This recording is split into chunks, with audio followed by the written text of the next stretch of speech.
आज इलेक्ट्रोस्टैटिक का अगला भाग विद्युत आवेश के मूल गुण।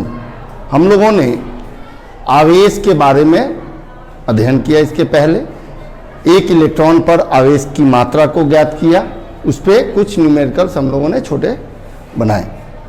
अब विद्युत आवेश के मूल गुण, आवेश के मूल गुण से क्या तात्पर्य है, इसके गुण क्या है, ठीक है। विद्युत आवेश के मूल गुण निम्नलिखित 3 होते हैं। विद्युत आवेश के विद्युत आवेश के निम्नलिखित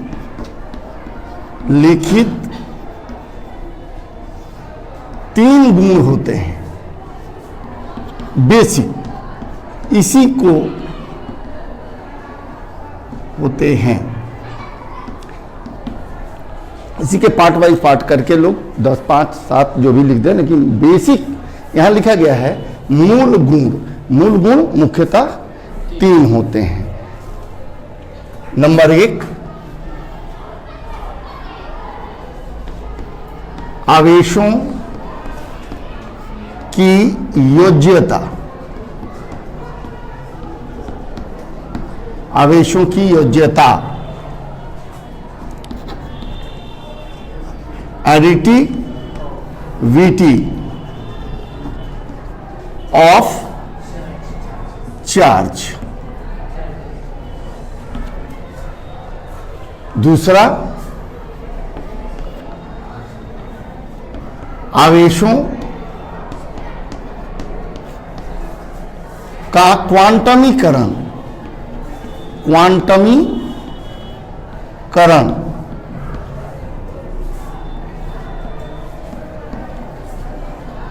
क्वांटाइजेशन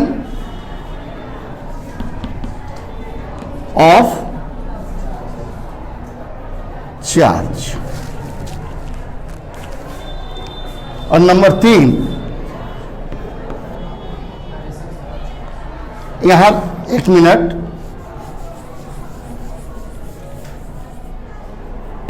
संरक्षण, पहले लिखिए आवेशों का संरक्षण, कंजर्वेशन ऑफ चार्ज। और तीसरा, आवेशों का क्वांटमीकरण,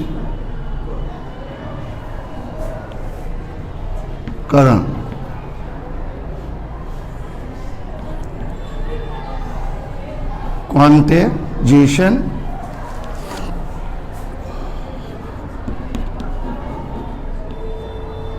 ऑफ चार्ज।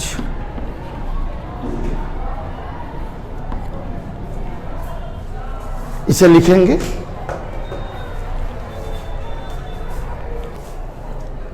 अब हम एक एक करके देखेंगे, समझिए इसको पहले, उसके बाद इसके बारे में लिखिएगा। आवेशों की योज्यता क्या है? आवेशों की योज्यता यहां देखेंगे अंग्रेजी के 3 लेटर को, इसका मतलब है ऐड। ऐड माने क्या होता है? जोड़ना। तो आवेश को किस तरह से जोड़ेंगे, यह उसके संख्या पर निर्भर करेगा कि उसके मात्रा पर निर्भर करेगा। संख्यात्मक मान और उसके आवेश जो होंगे उस पर, इन दोनों को समावेश, इस दोनों को देखना पड़ता है हमको। तो आवेश की योज्यता यानी कि आवेश, किसी भी वस्तु में आवेश, कुल आवेश उसमें स्थित आवेशों के बीजगणितीय योग के बराबर होता है। अगर किसी वस्तु में आवेश है तो वह आवेश की मात्रा उसमें दिए गए या उसमें उपस्थित कुल आवेशों के बीजगणितीय योग के बराबर होता है। बीजगणितीय योग क्यों? तो ऐसा इसलिए होता है कि आवेश 2 प्रकार का होता है। कौन कौन? एक धनात्मक और एक ऋणात्मक। तो हम मैथ्स के यही मेथड, बीजगणितीय मेथड में ही लागू होता है प्लस और माइनस का योग। जैसे अगर किसी वस्तु पर सपोज करो कि यहां पे -2 कूलाम क्यू +3 कूलाम -5 कूलाम आवेश है। इस प्रकार हम लोगों ने 3 बार देखा। कहीं से इसमें आवेश आ रहा है या इसमें से निकल रहा है। इस प्रकार हम लोगों ने देखा कि इसमें आवेश -2q +3q -5q। तो हम कह सकते हैं कि इस वस्तु में कुल आवेश q बराबर बीजगणितीय योग यानी कि -2q प्लस कितना है 3q प्लस 5q। तो यहां पे -2q प्लस 3q -5q, इस प्रकार से -7q प्लस 3q।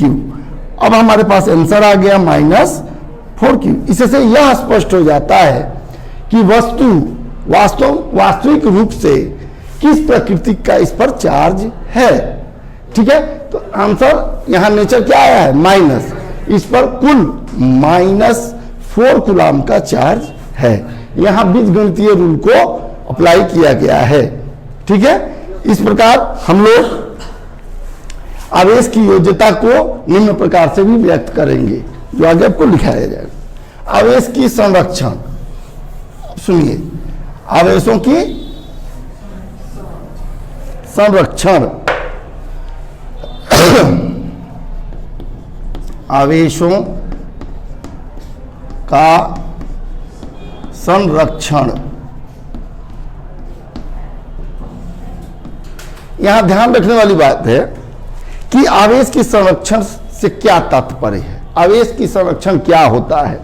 आंसर होगा, क्योंकि आवेश ऊर्जा का एक रूप है, आवेश ऊर्जा का एक रूप होता है। हम लोगों ने इसके पहले वाली कक्षा में पढ़ लिए हैं ऊर्जा संरक्षण का नियम। किसी भी निकाय में समस्त ऊर्जा क्या रहता है, संरक्षित रहता है। यानी कि ऊर्जा का ना तो उत्पन्न किया जा सकता है और ना ही विनाश किया जा सकता है, कुल ऊर्जा संरक्षित रहता है। अतः उस आधार पर आवेश भी ऊर्जा का रूप है, तो यह भी आवेश संरक्षण के नियमों का पालन करता है। जैसे अगर हम कहते हैं एक निकाय, निकाय मतलब 3 डब्बा है, इसमें कितने डब्बे हैं, 3 डब्बे हैं। इसमें +2 कूलाम -4 कूलाम और +6 कूलाम आवेश को हमने रखा, बंद कर दिया एक डब्बा में।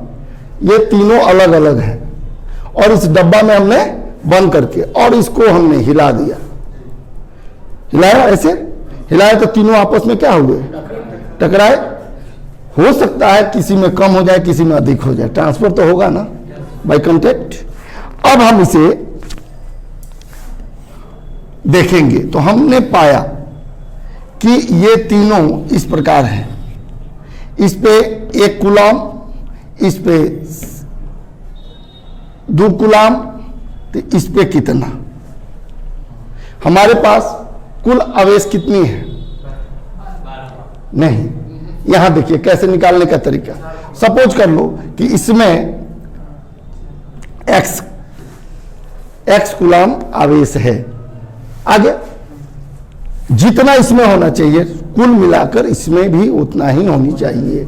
तो जितना इसमें बराबर उतना, यानी कि 1 coulomb plus 2 coulomb plus x is equal to +2 Coulomb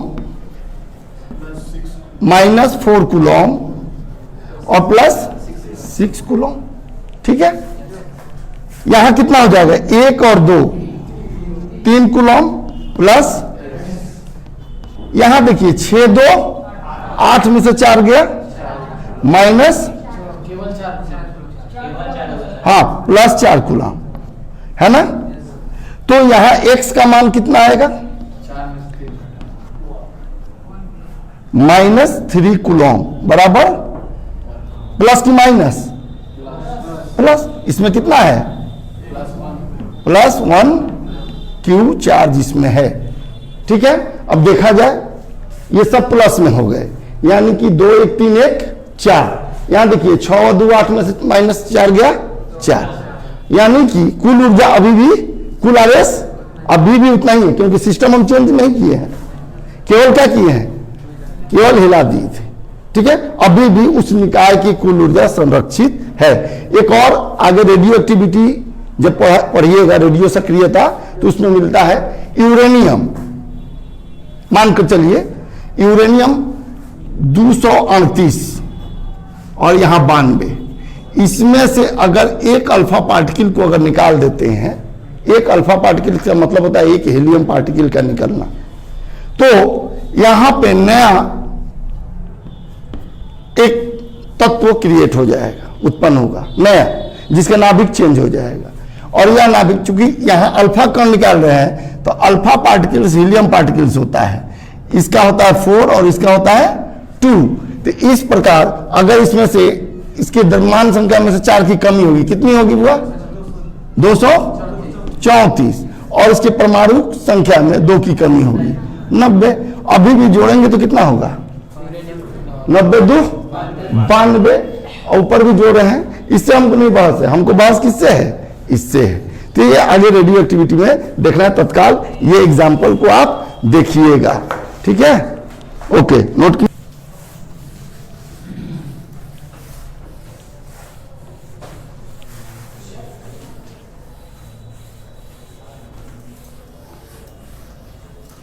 तीसरा आपका गुण है क्वांटमीकरण, आवेश का क्वांटमीकरण।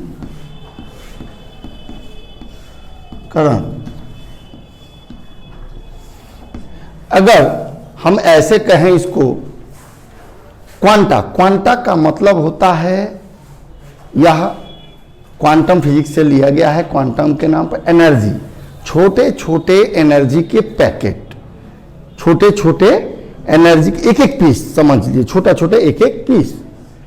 तो क्वांटमिक आवेश का क्वांटमीकरण का तात्पर्य यह है कि किसी निकाय या किसी वस्तु निकाय में आवेश की, कुल आवेश की जो मात्रा होती है, उसमें स्थित इलेक्ट्रॉनों की संख्या पूर्णांक संख्या के गुणनफल के बराबर होनी चाहिए, में होना चाहिए। जैसे, नहीं समझे, यदि आवेश की मात्रा E है, तो एक इलेक्ट्रॉन पर पाए जाने वाले आवेश की मात्रा यह ऋणात्मक होता है, तो प्रोटॉन पर भी तो इतना ही होता है। तो ये प्रोटॉन पर भी तो आवेश पॉजिटिव 1.6 इंटू 10⁻⁻19 कूलम का चार्ज होता है। तो किसी निकाय में इलेक्ट्रॉन तथा प्रोटॉन दोनों के संख्याओं पर स्थित चार्ज के कारण ही उस पर कुल आवेश होता है। यदि हम मान लेते हैं पूर्णांक संख्या में होनी चाहिए, क्वांटमीकृत का मतलब कि किसी, इसमें अगर 10 कूलाम चार्ज है, तो यह 10 कूलाम चार्ज किसके कारण हुआ है? तो इलेक्ट्रॉनों के पूर्णांक संख्या के भिन्न अथवा दशमलव संख्या। अच्छा, मान लो कि इलेक्ट्रॉन को काट कर एक इलेक्ट्रॉन पर आवेश इतना है, तो यह नहीं कहा जा सकता कि आधा इलेक्ट्रॉन पर इसका आधा ही आवेश होगा, यह कहना गलत होगा। जब होगा तो इलेक्ट्रॉनों की पूर्णांक संख्या होनी चाहिए, इंटीग्रल नंबर होनी चाहिए। जैसे n बराबर इलेक्ट्रॉनों की संख्या, तो कुल आवेश के लिए ±ne, जहां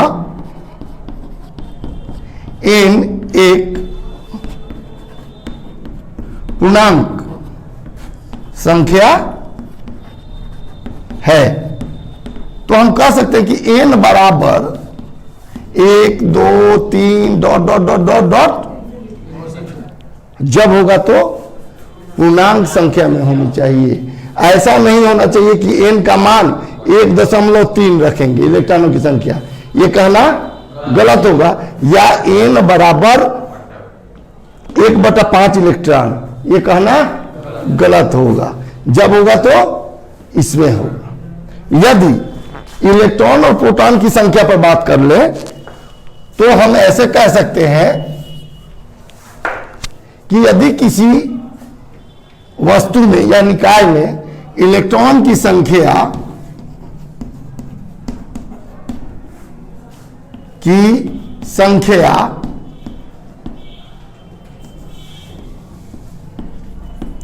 n1 तथा प्रोटॉन की संख्या n2 हो तो उस निकाय में कुल आवेश कितनी होगी? तो कुल आवेश बराबर Q बराबर, यहां देखिए n की जगह पर क्या होगा? यहां हो जाएगा n2 माइनस n1 गुने, हाँ, जो ज्यादा होगा उसमें से हम घटा सकते हैं। ठीक है, इस प्रकार हम कभी भी इसी को हम लोग क्या कहते हैं? क्वांटमीकरण। माने किसी भी निकाय में कुल आवेश की मात्रा उसमें स्थित या पाए जाने वाले पूर्णांक इलेक्ट्रॉनों की संख्या के गुणज में ही होना चाहिए, गुणनफल में ही होनी चाहिए। ओके।